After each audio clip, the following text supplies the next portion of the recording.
White folks will tell you slavery made them rich, but they won't tell you about the slave who got richer than all of them.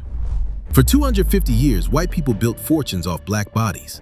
Cotton empires, sugar plantations, tobacco dynasties, generational wealth stolen from stolen people. They'll brag about their self-made ancestors, while conveniently forgetting the unpaid labor that built every brick of their success. But here's what they don't want you to know. While they were getting fat off free labor, one black woman was watching, thoughtful, learning, planning. Her name was Biddy Mason, and she didn't just escape their system, she beat them at their own game. This woman went from being someone's property to owning property worth millions. From walking in chains to owning the chains that bound entire city blocks. The white man who tried to keep her enslaved, he died broke. The legal system designed to crush her, she used it to become one of the richest women in California. The American dream, they said, was for whites only. She didn't just live it, she perfected it. This is the story they erased from your history books. The story of how a slave became a mogul and made every racist's worst nightmare come true. Biddy Mason was born in 1818 in Georgia, right into the belly of the beast. See, this wasn't just any time to be born black in America. This was peak slavery, the cotton boom, the time when white folks had convinced themselves that owning human beings was not just profitable, but ordained by God. Little Bridget, that was her birth name. She didn't even get to keep her parents. As a child, she was ripped away from everything she knew and sold to Robert Smithson like a piece of livestock. No last name, because slaves weren't considered human enough to have one. But here's what those white folks didn't count on. The enslaved community had their own education system. While Smithson thought he owned a little girl who would just pick cotton and serve his family, the other enslaved women teaching Biddy something that would change everything. They taught her medicine, African folk remedies passed down through generations, how to deliver babies, how to heal the sick, how to keep people alive when the system wanted them dead. She was learning to be indispensable. And in a world where your value determined whether you lived or died, this education was everything. But just when she'd found some stability, the white man's greed was about to tear her world apart again. By the way, if you're enjoying the content so far and want to see more untold black stories, go ahead and subscribe to the channel. We need each and every one of you to help spread the message. Now, back to the video. At 18 years old, Biddy became a wedding present. Yeah, you heard that right. Robert Smithson gave her away like a toaster to Robert and Rebecca Smith in Mississippi. Just passed her along like she was nothing. And for the next 10 years, that's exactly how they treated her. She worked their fields, tended their livestock, cared for their sick, all while building a family of her own in chains. 3 daughters, Ellen, Anne, and Harriet, born into the same hell their mother knew. And here's the part that'll make your blood boil. Historians believe Robert Smith, her enslaver, was likely the father of at least some of her children, because enslaved women had no rights over their own bodies. None. But Biddy, she made a promise to herself. Whatever it took, she would keep her daughters together. She would protect them. She would find a way. She had no idea that opportunity was about to come from the most unexpected place. But in 1847, some religious zealots showed up at the Smith plantation with promises of a promised land. Mormon missionaries rolled up to Mississippi, talking about revelation and redemption. They converted Robert Smith to the Church of Jesus Christ of Latter-day Saints and filled his head with dreams of Zion in the West. So Smith made a decision that would change everything. He was taking his family and his property on a 1,700-mile journey to Utah territory. Biddy walking across the American frontier with baby Harriet strapped to her back, holding the hands of Ellen and Anne, ages 10 and 4. While walking, she's also serving as the convoy's midwife, delivering babies for humans and animals alike. She's cooking meals, herding cattle, setting up camp, breaking down camp. She walked most of those 1,700 miles in 1848, across mountains, deserts, and rivers that had no names. For 7 months, she kept her family alive and served dozens of other people while literally walking toward an unknown future. When they finally reached the Salt Lake Valley, Biddy had proven something to herself. She could survive anything. Utah territory was supposed to be this holy refuge, this promised land where God's chosen people would build Zion. But guess what? Brigham Young, the Mormon leader, was just as racist as any southern plantation owner. He allowed slavery to continue in his holy kingdom. So Biddy spent 3 more years building Mormon settlements, using her medical skills to keep the community healthy, all while remaining enslaved. She was indispensable to these people. When someone was sick, they called Biddy. When a woman was giving birth, They called Biddy. When livestock needed care, they called Biddy. She was literally keeping their promised land alive while they refused to acknowledge her humanity. Her value to the community was undeniable, even if her freedom wasn't. In 1851, Brigham Young made an announcement that should have changed everything. He was sending a mission to California to establish a Mormon presence there, and he gave them a crystal clear warning. California is a free state. If you take your slaves there, they will be free. Not complicated, not ambiguous. Free state equals free people. Robert Smith heard this warning and decided to ignore it completely. See, he couldn't imagine giving up his human property. The idea of Biddy and her daughters being free was literally unthinkable to him. So he packed up his family and his slaves and headed to San Bernardino, California anyway, because white supremacy makes you believe your own lies.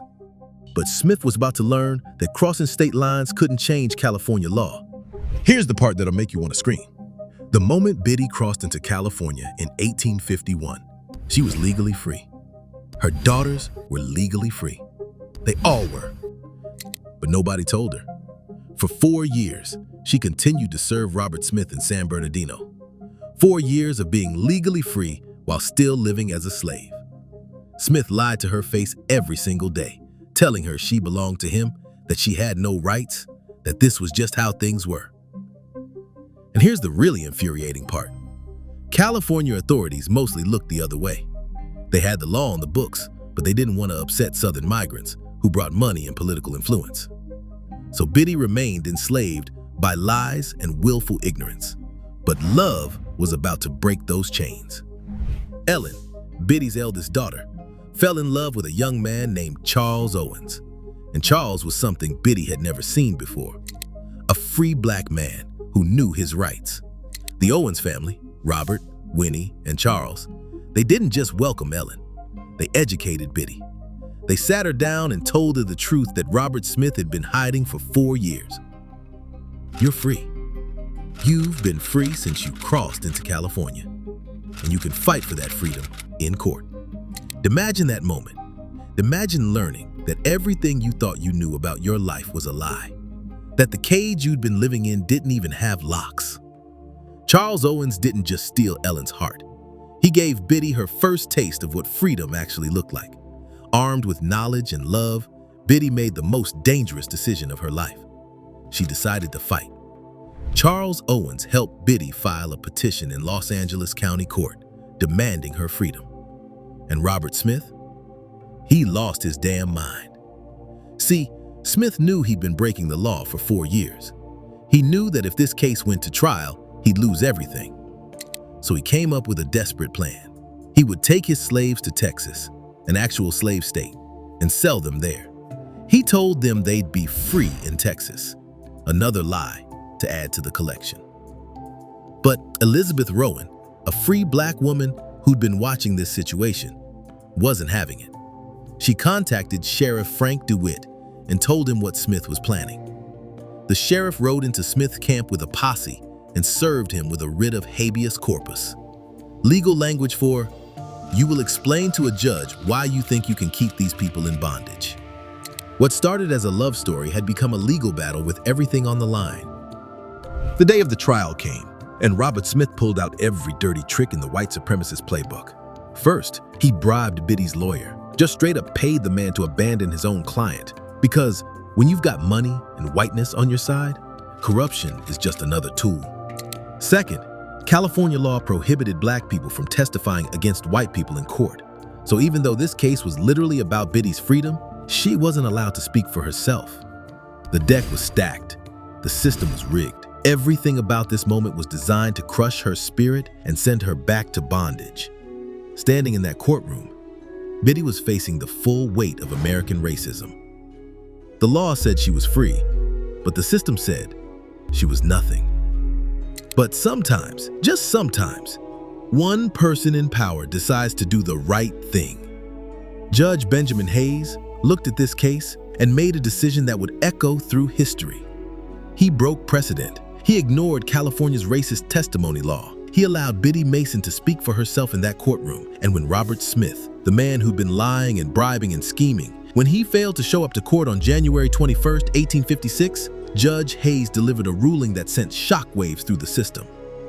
All of the said persons of color are entitled to their freedom and are free forever. Not just Biddy, not just her daughters. 14 human beings walked out of that courtroom as free people because one black woman had the courage to fight and one white judge had the integrity to follow the law. Biddy chose the surname Mason that day, finally claiming her full humanity with a complete name.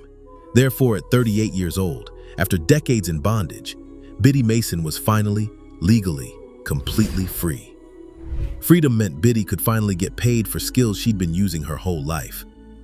Dr. John Strother Griffin, a white physician, hired her as a nurse and midwife for $2.50 a day. That might not sound like much, but most black women were making pennies. Biddy was making more than many white workers. She delivered hundreds of babies. She nursed patients through a smallpox epidemic, literally risking her life to save others.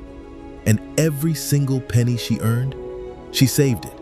While other folks spent their money on fancy clothes and entertainment, Biddy lived like she was still poor. Because she had a plan. She understood something that escapes a lot of people even today. Real freedom isn't just about being able to leave.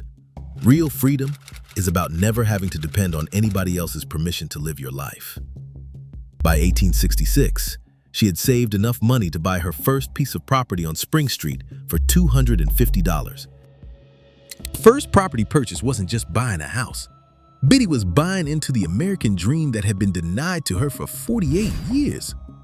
But she didn't stop there.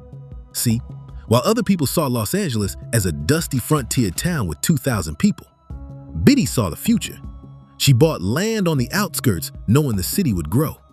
She held on to properties for years, then sold them for massive profits as Los Angeles exploded into a major city. She built commercial buildings and rented them out. She accumulated lot after lot, building after building. By the 1880s, Biddy Mason, the woman who was born someone's property, owned property worth $300,000. That's about $10 million in today's money. She was richer than most of the white folks who had once considered her subhuman.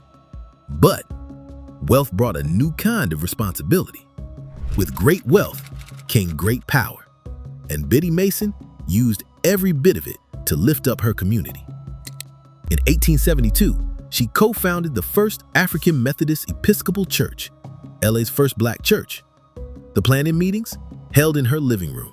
The land it was built on, donated by her. She helped establish the first elementary school for black children in Los Angeles. She visited prisoners, bringing them food and legal aid.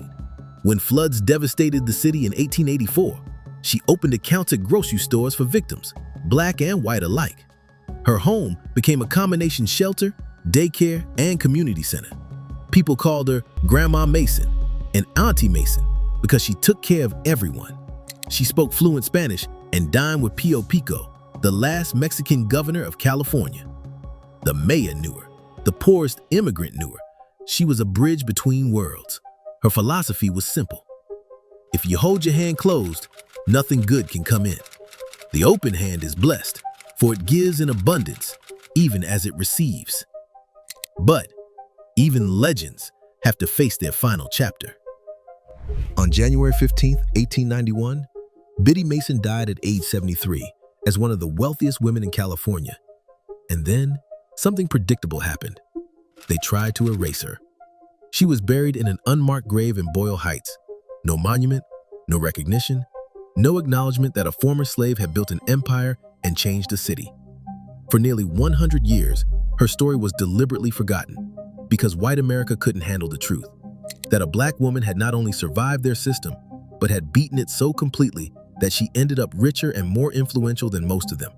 But truth has a way of surfacing. In 1988, nearly a century later, a proper tombstone was finally erected over her grave. In 1989, California declared November 16th Biddy Mason Day. Today, there's a memorial park in downtown LA where her house once stood, with an 82-foot art installation telling her story.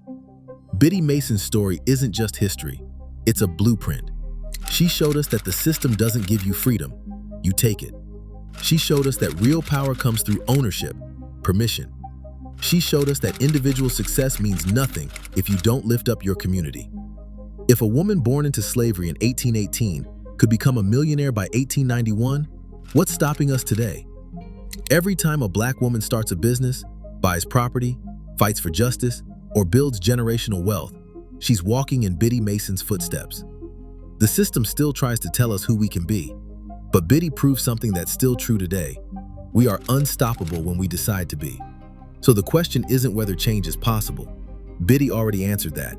The question is, what are you going to do with the blueprint she left us?